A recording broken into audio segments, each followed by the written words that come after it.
Good evening. It's your host, John, again, playing Immaculate Grid, going for that low rarity score like I do every day.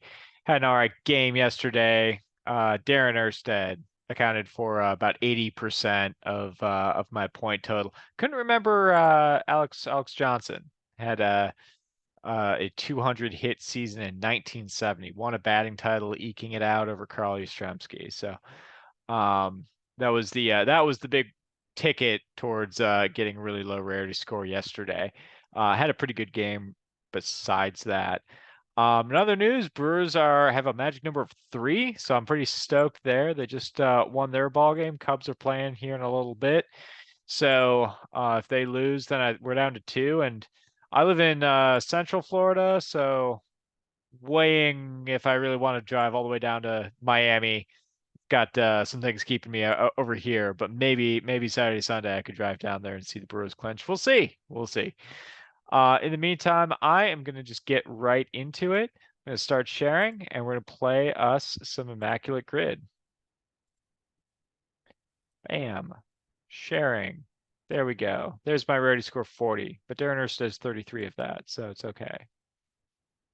All right. So we've got Rockies and Royals, 3,000 strikeouts, which the 3,000 strikeouts will match against the Mets, the Braves, and the Dodgers. All right. Cool. Yeah, we've seen 3,000 strikeouts before. I think there's only about is it 20 or 25 people on that list, so might be a little bit of a grid buster. Let's start there though. Let's start there. Um, so Mets, Nolan Ryan started his career with the Mets. Tom Seaver is probably going to be the highest pick there. And then Scherzer and Verlander were just with the Mets. And Pedro Martinez came to the Mets after the Red Sox.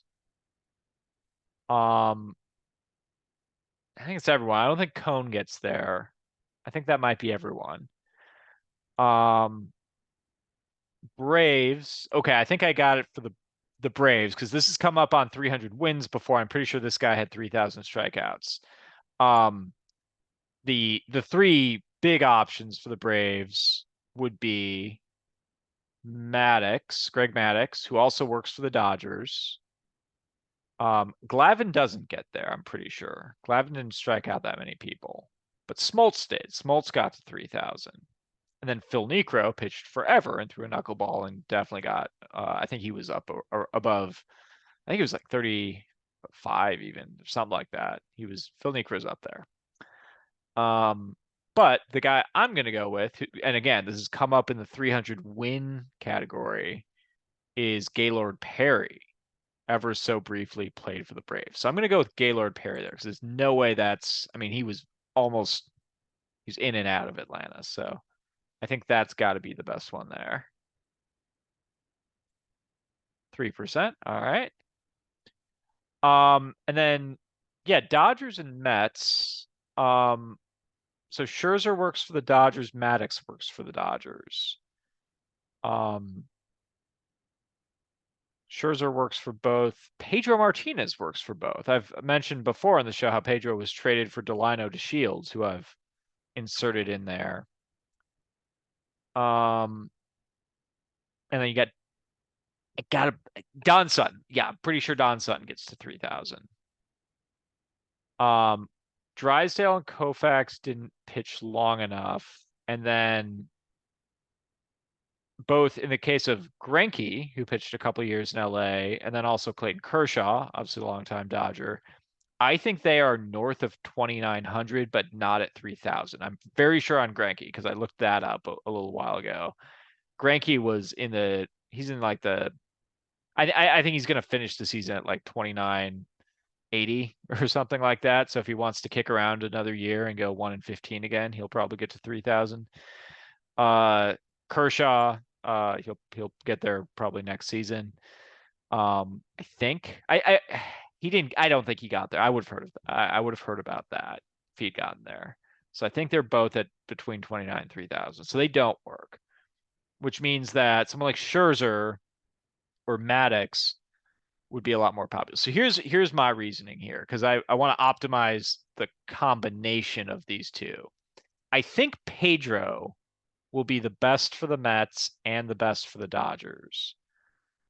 So the question is, do I want to go with a second best pick? But the fact that a lot of your more prominent Dodgers, so no one from the Brooklyn Dodgers would have done it.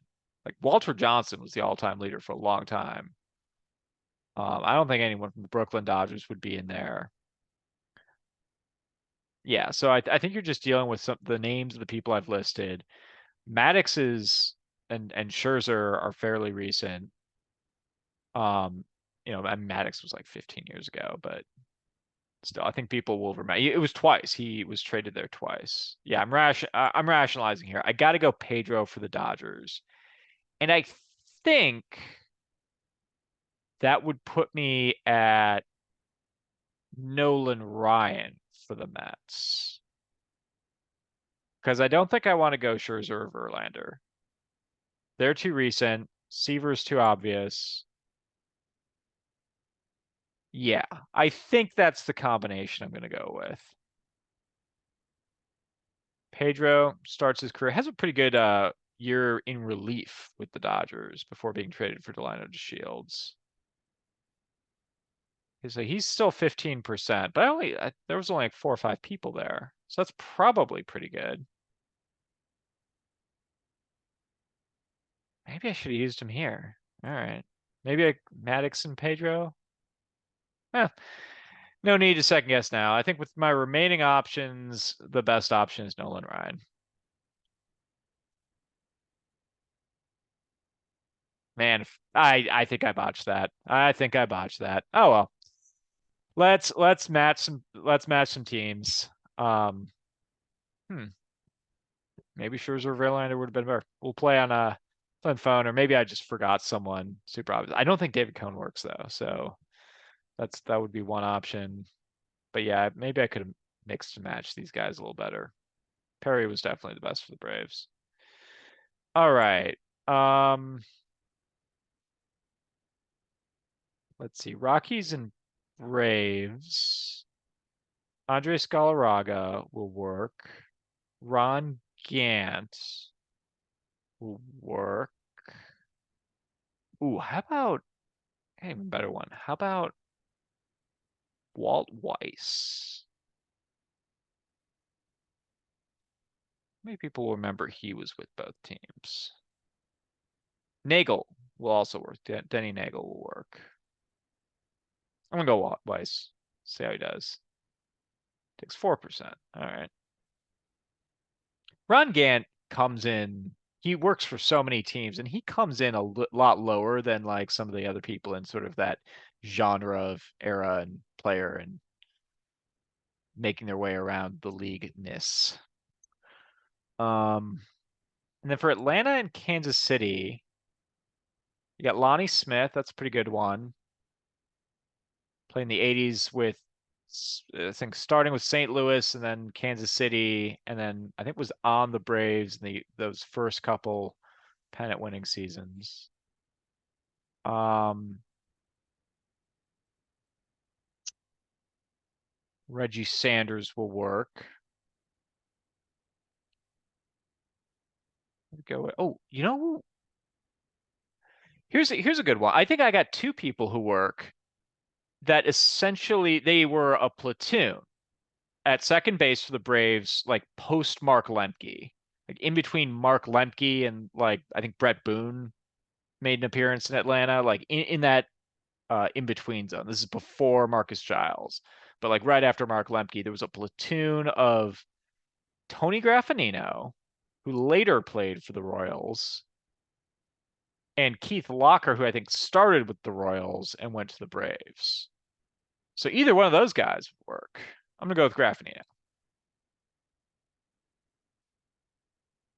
Played with the Brewers at one point. Played a pretty long time. He takes 0.3%. Apparently works for the White Sox too. Rockies and Dodgers. I am gonna go with my 7th grade basketball coach and 700 win manager, Craig Counsell. Started his career with the Rockies, and he played a little bit, I think, in like 2000 with the Dodgers, before going to the Diamondbacks. And I remember because we asked him what teams he'd played for. This is pre-baseball reference. We just sort of asked him what teams he'd played for in practice, and he just spotted them. I knew he played for the Marlins because he scored the winning run at the '97 World Series, but um, Rockies and Dodgers were probably his most obscure teams. Goes sub 1%. I'll take it. How about it's a good one. How about Tom Goodwin? He played with both teams, right? I'm not just saying that because they both were blue. I think I'm right about that. Yes. All right. He's sub 1%. Rockies and Mets. I guess I'll go with classic standby here. Oh, and actually, this is okay. I got it. Okay, this will be good. I am gonna go with Darryl Hamilton there. I could go with someone else, but I'm gonna use him on this one. Darryl Hamilton goes sub 1, and then I think the person he was traded for was like between these two teams. This would have been in 1999 because he went Giants to Rockies, and then like a year later, Rockies to Mets. He was on that team. He was playing next to Roger Cedeno and Ricky Henderson. That was a monstrous '99 Mets team. By which I mean they had a monster infield, a great outfield, like a very speedy outfield. Mike Piazza behind the plate, and then a bunch of pitchers with 4.5 ERAs. Mark Leiter was in there. Anyway, the guy who was traded for it was Brian McRae, Hal McRae's son, and I'm very confident that Brian was in Kansas City as well. Hal McRae was a longtime Royal. I guess he ended his career that year. Huh, okay. So we go 49. Yeah, Beltran, I should have figured was going to be the highest there. Greinke taking 70% there. Galarraga was a very popular pick. I'm glad I didn't pick him. Guess I'll just look at this briefly, but I think I got everyone. In fact, I'll just say it out loud, right? So I had Seaver, Ryan. So Seaver is the highest. So Ryan, Verlander, Scherzer, and Pedro for the Mets. And then for this one, it was Scherzer, Sutton, Maddox, and Pedro, who I selected and who got 15%. And here it was Maddox, Smoltz, Necro, and Gaylord Perry. There has to have been a better combination there. I'll play it on my phone. I want to say at this point, with the benefit of hindsight, it would have been better to go with. Of course, Pedro did have. I think the trick is I do need Pedro here.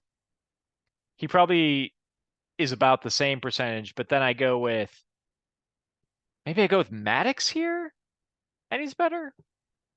Maybe this was optimal. And it's just a crazy high score. It couldn't have been optimal, not with 5.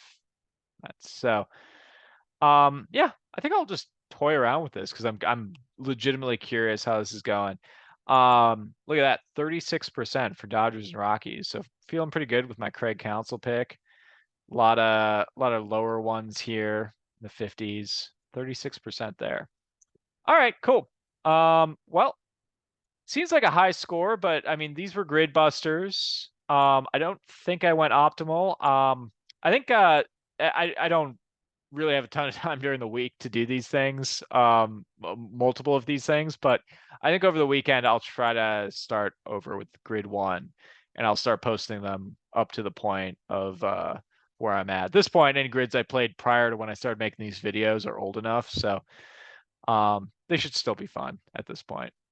I'm going to stop there and have a great rest of your night, great rest of your season. We got about 10 games left, and it's going to be an exciting chase to the finish, unless you're in the AL Central, which the Twins have wrapped up a long time ago. So, or the AL East with the Braves. So, great times and great baseball. Look forward to doing this again tomorrow. Peace.